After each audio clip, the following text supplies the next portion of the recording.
নদিয়ায় দুঃসাহসিক ডাকাতি। ফাঁকা বাড়ির সুযোগ নিয়ে পরপর 3টি বাড়ির দরজা ভেঙে সর্বস্ব লুট।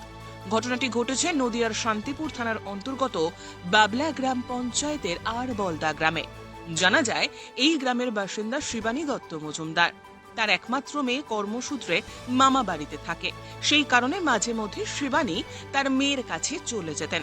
গত শনিবার সে তার মেয়ের কাছেই গিয়েছিলেন। তিনি যাওয়ার সময় সব দরজাতে তালা মেরে গিয়েছিলেন।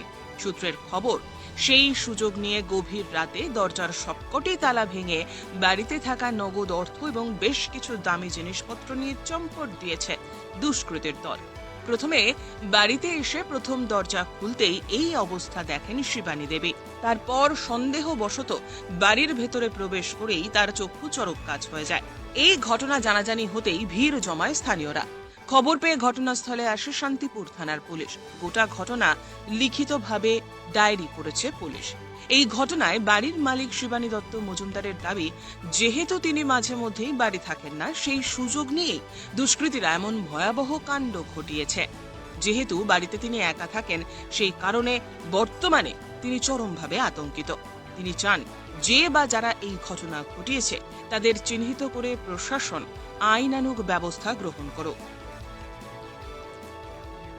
নদিয়া থেকে আকাশ বিশ্বাসের প্রতিবেদন, উত্তরের প্রহরী।